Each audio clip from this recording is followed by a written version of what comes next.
making sure children are healthy, safe, loved, ready to learn, succeeding in school and in life. This is Our Children, a program brought to you by the Children's Trust.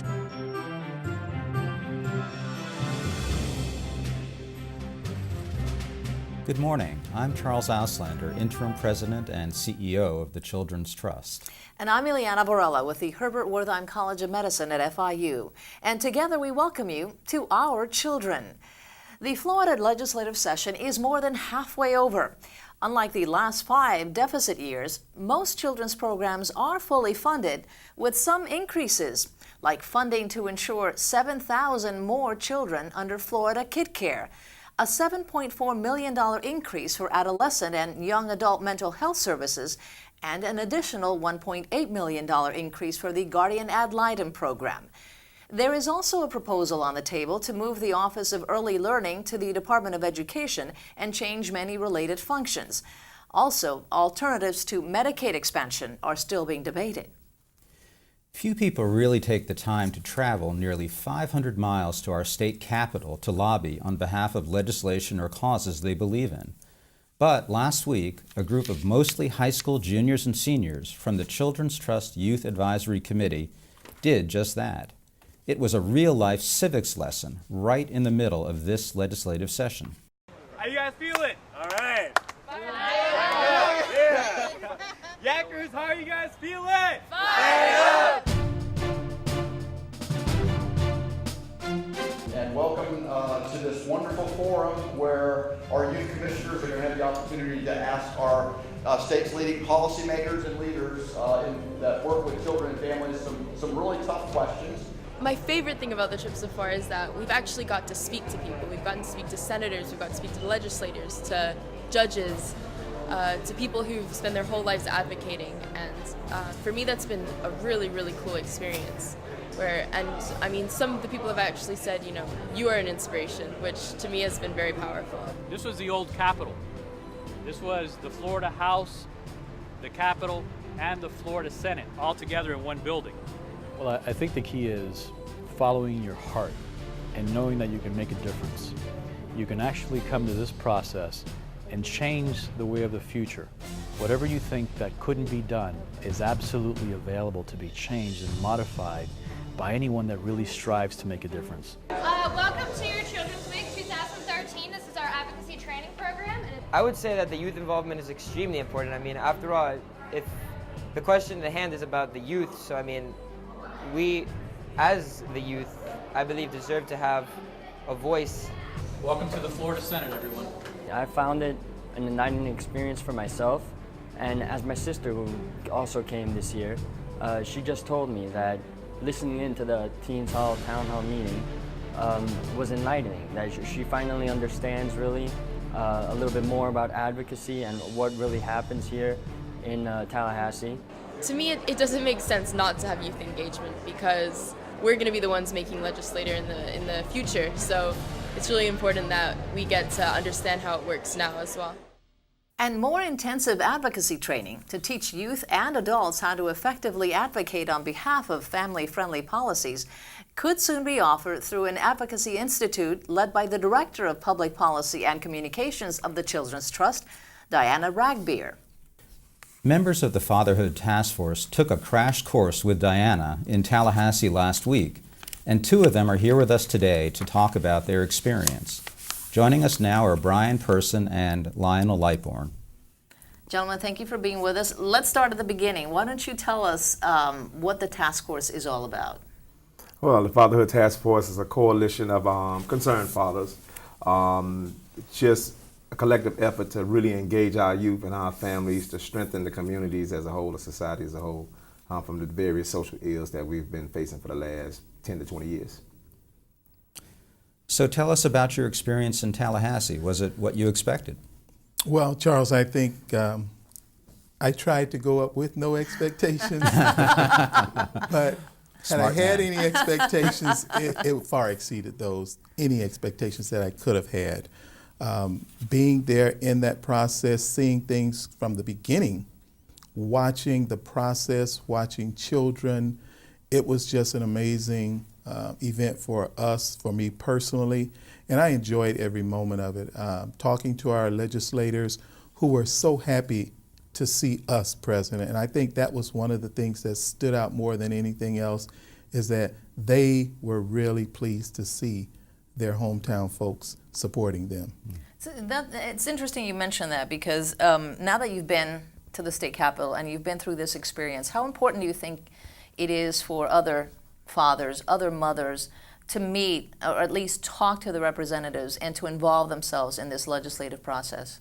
Well, it's extremely important because it's the very essence that the fundamentals of families was built on in this country. I mean, we always refer to our forefathers. You understand? And I know this country, it may have been started with forefathers, but we just don't want it to end with forefathers.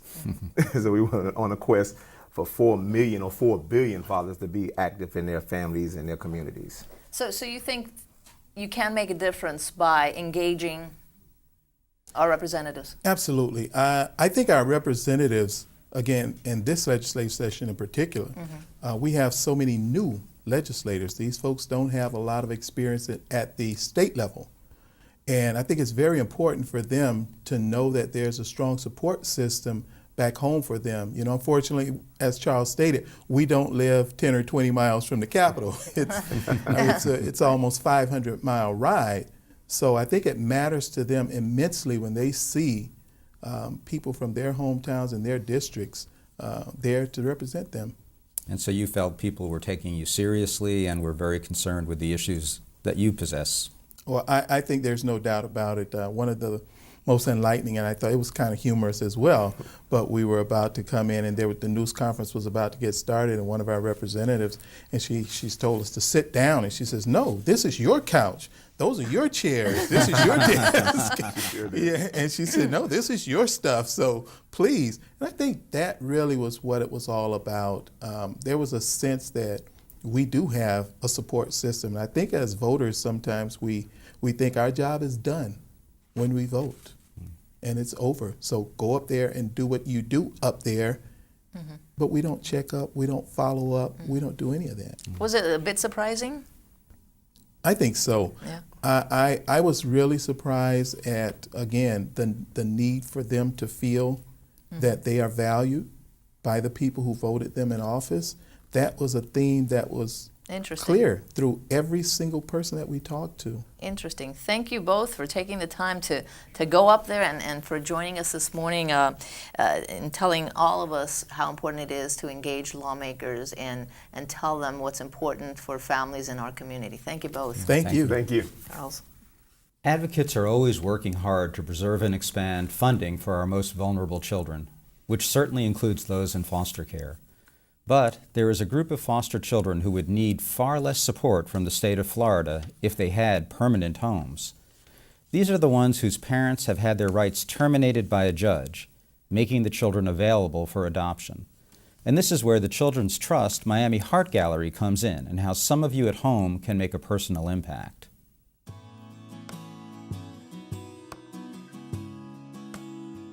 For most of us, the love and support of a family, having a permanent place to call home, and the experience of childhood innocence are things that we take for granted. But for hundreds of children in South Florida's foster care systems, these things are nothing more than a dream. The Children's Trust Miami Heart Gallery, a joint effort with Our Kids of Miami-Dade Monroe, by seeing the children's photographs, reading their stories, and hearing their voices. It is hoped that loving families will open their hearts and bring these children into their homes permanently, thus leading them into a new life. The Heart Gallery is the most magnificent tool to give these children the kind of exposure that they need so that people who have no idea that they're out there see them for the first time, people who are considering adoption, and get an opportunity to really fall in love with these children. Founded in 2008, the Miami Heart Gallery is a collaboration of dozens of volunteers who pool their talents to help create the exhibit. From stylists to makeup artists to award-winning photographers from all over the country. Today was a great day. I had 3 wonderful kids, and The reality is whenever I'm shooting for the Miami Art Gallery, it's always a great day, no matter, the kids. So it's just, what you're doing, it means a lot. They come in a little bit frightened, and by the time they see their transformation with their makeup and their hair, then you start to see they get comfortable with you, and then it brings out a smile. They are no different than my own children or any neighbors of mine. They just need some security and permanent love, and that's the difference. The Children's Trust Miami Heart Gallery has been designed to provide a window into the hearts and souls of these children, showing them in their true light. Their photos will enthrall you and will draw you into the center of their greatest dream, a day when the waiting ends and they become a part of a real family. And what kind of mom and dad are you looking for? What do you want from them? Peace, quiet, and love. I want them to have both of us, not only one. Look, as long as they take both of us, as long as they're loving and caring, that's what really matters. So have a heart. Adopt a child, because all children are our children.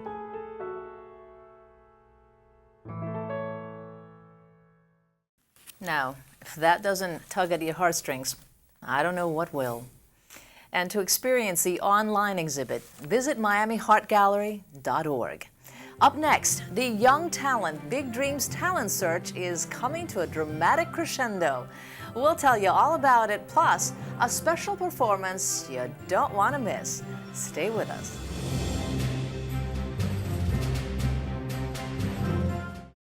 Is there room in your heart for a child? More than 150 children like these in foster care are ready to be adopted right here in our community. Consider bringing one of them into your loving home. See their photographs, read their stories, hear their voices. Visit the Children's Trust Miami Heart Gallery online at www.miamiheartgallery.org. Have a heart, adopt a child. Because all children are our children. It's not about the classroom or the computers or how much money you make. It's not where you live or where you come from. When it comes to kids succeeding in school, the #1 factor is me. Moi. Yo. Parents like me and you. If you want to make a difference in your children's lives, read to them, be selective about their care, encourage them to get good grades. You have to be active and involved. To find the support you need, log on to thechildrenstrust.org. The Children's Trust, because all children are our children.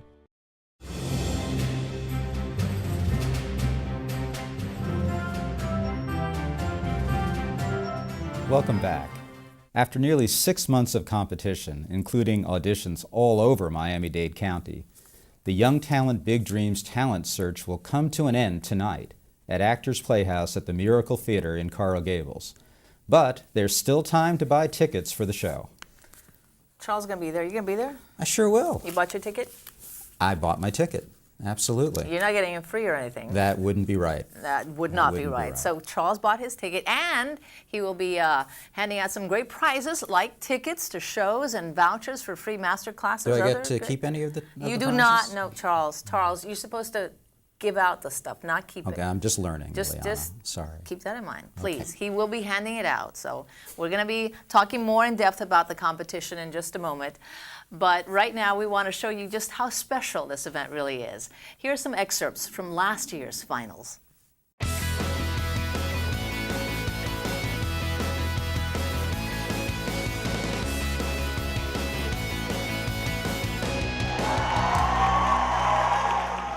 My name is Earl, and I've had the pleasure over the last 6 months to travel around Dade County, finding the best and brightest right here for you tonight. We have our finalists, and I'm extremely excited. Ladies and gentlemen, let's get this show started.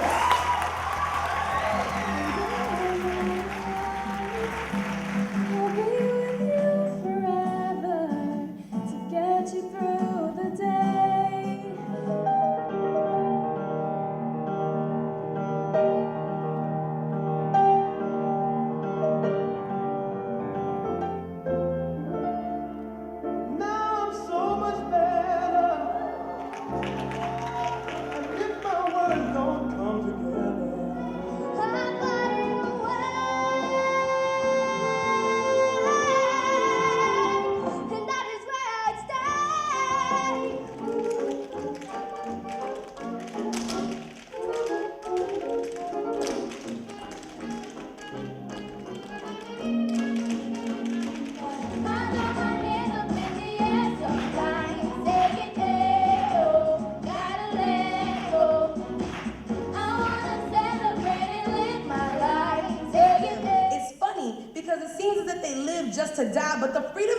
pain and death is the moment that they truly begin to live.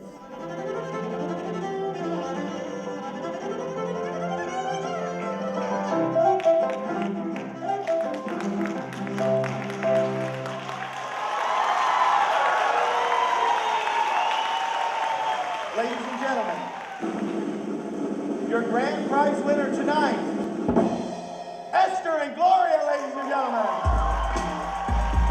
Ladies, come to the stage, right over there. Mo, right there. Emily, come on down. Barbara, come on down. Mo, come on down.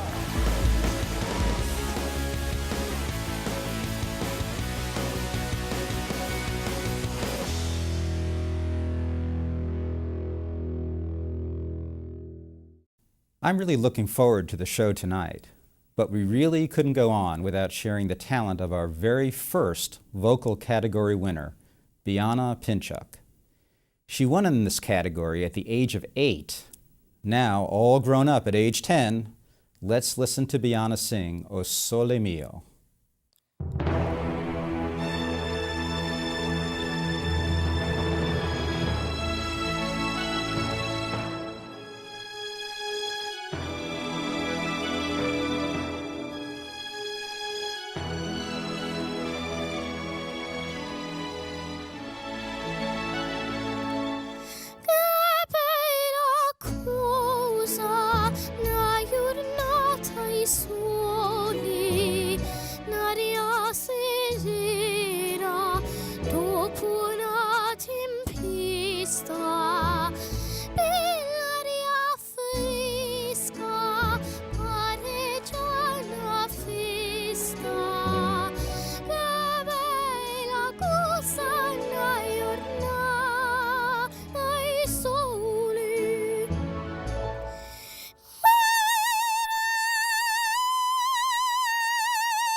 She is absolutely amazing, isn't she? Absolutely stunning, spectacular. Takes your breath away.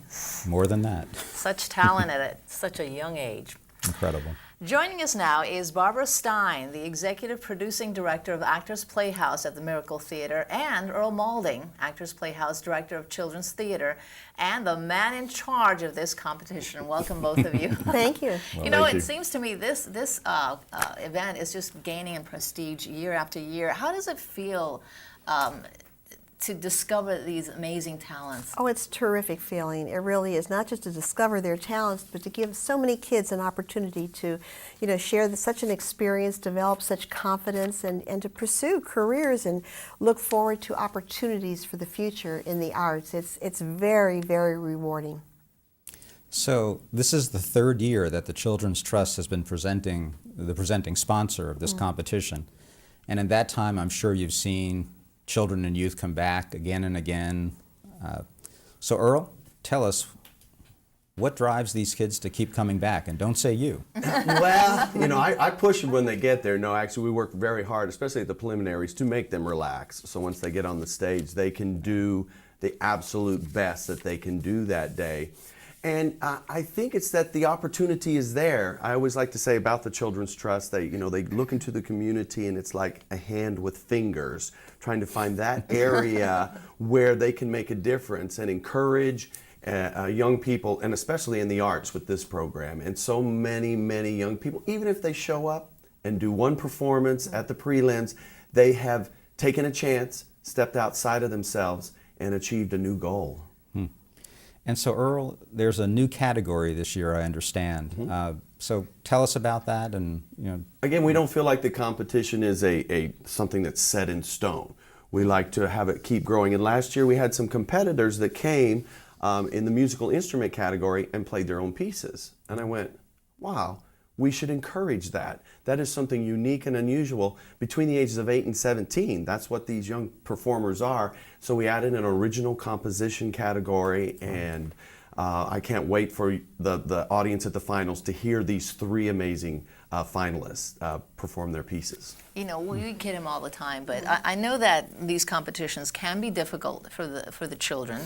But he has a way with them to make them feel. How does he do it? How does he do it? Well, he's just a genuinely nice person. He cares a lot about kids and the kids in the arts. He runs our children's program at the Actors Playhouse. But interestingly enough, that you talked about many of them coming back year after year by adding on the new categories. We had children who performed in one category last year, a musical instrument, that came back with their original composition, and maybe they didn't make it to the finals last year, but they did this year, and they're extremely talented kids. And then they perform for us and for the Children's Trust all over Dade County, and they share their experience, and it becomes very inspiring and motivating to other young people and to individuals in the community. So it sort of draws them back in because they have this natural talent, and we're giving them the opportunity to feel comfortable to perform in front of audiences and find their way in whatever they like to do best. You know what it seems to me when I look at these kids, and I've seen performances from years past and the winners, and they're all so absolutely incredible. How do you judge? How do you decide? So who are the judges, and how do you pick these judges? Because it's I mean, I wouldn't want the job, but it's really, It's a daunting task, and what we do, we'd like to reach out into the community and find professionals that are willing to give back, their time and energy. And I think in the vocal category, we had 30 semifinalists, 30 amazing, and that's out of the hundreds that were at the prelims. So the judges then had to sit and figure out how are they going to select. And there's kind of three really basic areas. One is the entertainment value and appeal, of the pieces, their ability, where they are, and then what they did with the piece, how they made it theirs. And that became the determining factor for the judges in the vocal category, for example. So that's how you select the children, but how do you select the judges? Oh, well, the judges, again, professionals from the community coming up in the finals. David Orisco, the artistic director at Actors Playhouse for 25 years. Jody Langle, Broadway star that lives down here now, is joining us as a judge. We also have Howard Cohn is one of our finals. From the Miami Herald, one of our big supporters. And then I think our fourth, I'm not even remembering. Well, Howard is actually a music critic too, so he's very familiar with music. And then we choose people in music and dance and the spoken word, and all these individuals run companies and professional companies or perform professionally. and they're very pleased to participate. They really are. How many categories do you have? There are 5 individual and 2 group categories at the finals this year. So it sounds like you're lifting the professionalism with these judges and taking the heat off yourself, Earl, huh? a little bit, you know, and I'm able to enjoy the performances, enjoy the performers, and as Ileana was saying, work with the young people backstage to get them psyched up and get them ready to go, and let somebody else make those final decisions. And I'm very happy to be able to do that. One of the things we do is we also rehearse the kids before they go into the semifinals, which is really a very, very awesome experience because they get their comfort level on the stage where they're going to perform. We get our sound cues, our lighting and sound people, you know, become very familiar with their act, so it becomes very comfortable for them once they're on that stage competing. So for the parents at home who have gotten a taste of this and who may be interested in having their children participate again, tell us, we're heading to the finals tonight, but when does it start again? Well, the finals are tonight at 7 at the Miracle Theater, and it's a very nominal fee for everyone to come. And I told at the semifinals, I told the parents, even if your child doesn't advance, use this as an opportunity to open a door about discussion. Come and watch and see who's your favorite and why. It's kind of an interesting way. And then next year, we should get going again. We started in the fall this last year, but I think we're gearing for January 2014 to get going again for next year. Wow, fantastic. Thanks to your support. Well, thank you for being with us. It's our pleasure. I'm afraid that's all the time we have, but have a great time tonight. Thank you. Whatever you do not let Charles sing. Agreed. I warned you. All right, folks, the Young Talent Big Dreams Finals are tonight at 7 at the Miracle Theater in Coral Gables. Tickets are only $10, and you can still buy them at actorsplayhouse.org, so do not miss it. I'm Ileana Barella on behalf of the Children's Trust and Charles Auslander. Thanks for watching this edition of Our Children. Don't forget to keep up with what's going on in Tallahassee this session and enjoy the rest of your Saturday.